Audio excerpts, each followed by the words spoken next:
objective of this lesson number 9 and the associated workshop number 9 is to illustrate simple numerical procedure to solve partial differential equations. And we are going to use as an example the numerical solution of the Laplace equation. We have solved Laplace equation in previous lesson, using expansions in eigenfunctions. In that occasion, we had to truncate the series solutions, and because of that, we have some rippling in the solution. Now we're going to have a much more precise way to solve Laplace equation, which is by finite differences. And we have employed finite differences before when we solved the field line tracing, equipotential tracing. We solved numerically a differential equation in which we had a single variable. Now have two variables or three. Okay?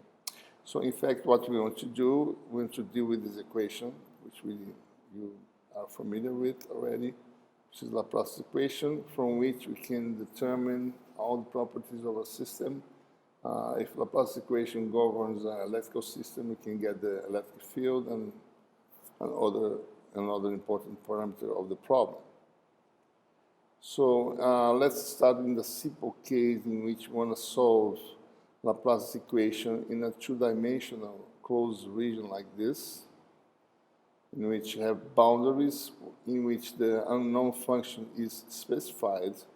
Let's say that at this lower surface here, potential is given by phi1, right surface by phi2, top surface phi3, and left surface phi4. We want to know the unknown given that satisfies this equation. Now what we are going to do is to discretize the region. For a two-dimensional problem, we have this partial differential equation in two variables, second derivative relative to x plus second derivative relative to y equals 0. What we want to do is to discretize the x domain into small increments in which those increments are going to be fixed numbers, the dx and dy. Let's say that in the x direction, we're going to have increments that are w in width. And in the y direction, we have increments that measure h in height. So the x derivative is very simple numerically.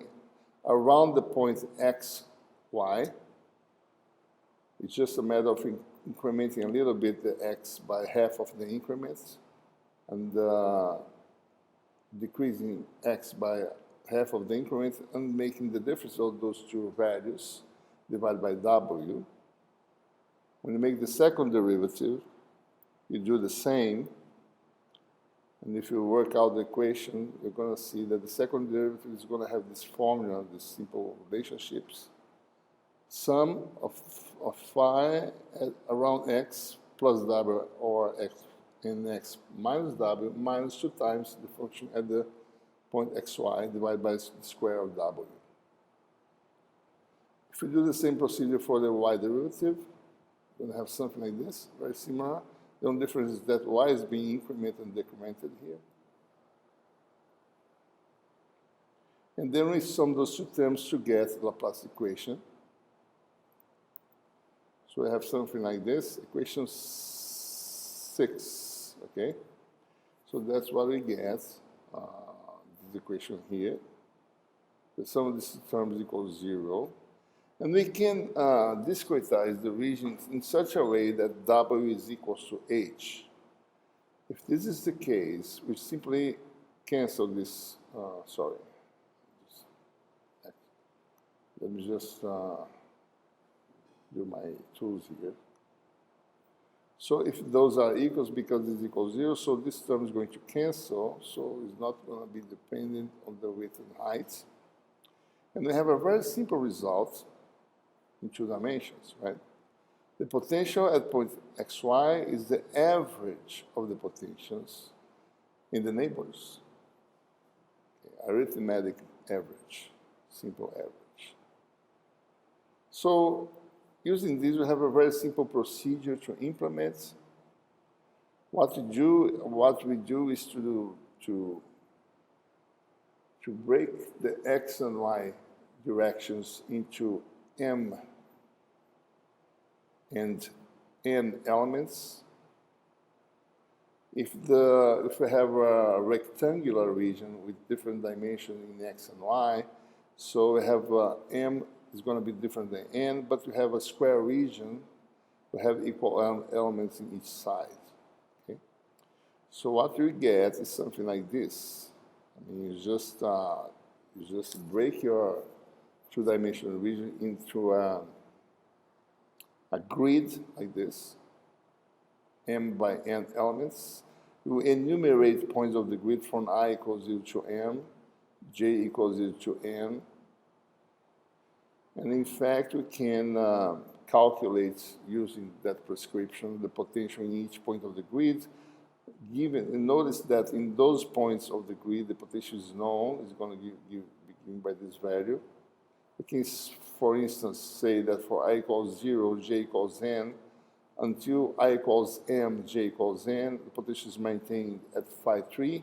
You can say from j equals 0 to j equals n minus 1, potential is phi 4, at I equals 0, and the same here in the other boundary. So this is fixed. We don't know what happens inside, but we're going to use that rule of the average of the neighbors to get that.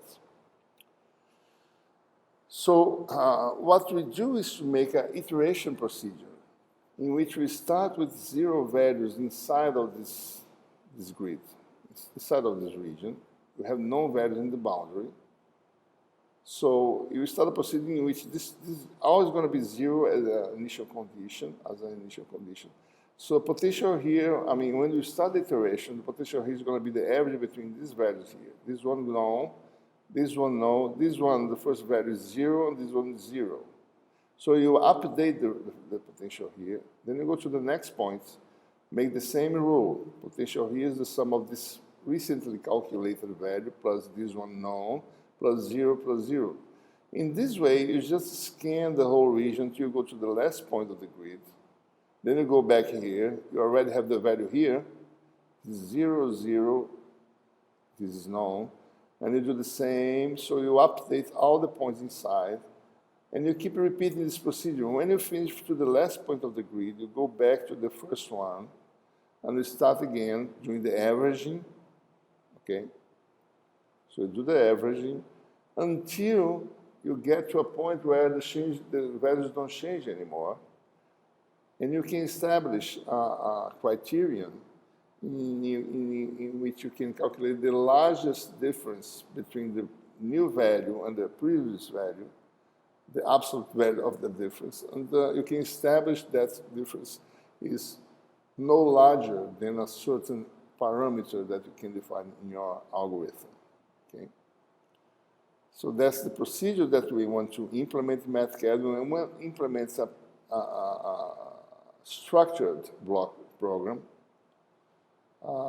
in which you are going to store the values in a matrix. Okay? In this case, you have a matrix that has m plus 1 elements and n plus 1 elements in the vertical direction. One is going to be associated with columns. Okay? This is rows. These are rows. Okay? So in fact, columns will be the x variable, and rows will be the y variable. It's going to be like this. So what you have to do is to calculate this matrix in which the matrix elements satisfy that equation 7 I just showed previously. Which is up here. The average, that's the equation that has the average, that's the recipe here. Okay? That's the basic equation used in the code. Sorry about that, the computer's kind of slow. But that's the equation used, which is this one here.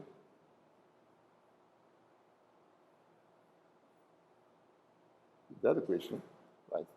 So you update the elements of the matrix. In fact, your potential function is going to be stored in a matrix, and your objective is to plot that matrix, to make a surface plot of the matrix, which will correspond to a surface plot of the potential function.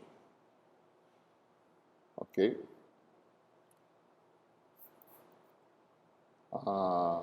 So that's the objective of this workshop, is to do the program and to calculate the potential distribution for different scenarios given in this assignment here.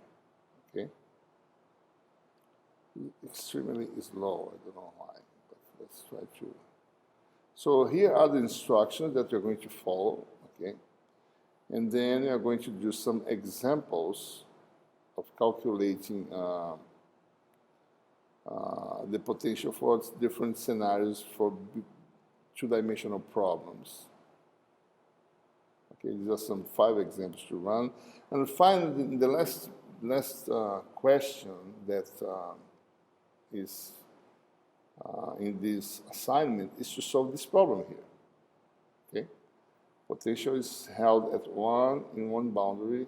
It's grounded 0 in this orange region here. But now we have a different thing. I mean, it's not like this, but now there's a corner here. The potential is 0 here. So your matrix is going to be something like this. With values are going to be, fixed at 1 here, 1, etc. 1. And there's going to be a region here in which the potential is going to be several elements equals to 0. Okay? So that's how it's going to be your matrix. So you plot this matrix as a whole, but part of the matrix is going to be grounded. It's going to be all elements of the matrix are going to be 0 here. So we have to update only the matrix elements that are in this white region here. It's not difficult to do, but it's going to be interesting to work this example too. Okay? So this was a very short class for these assignments. I hope you enjoy it. See you next time.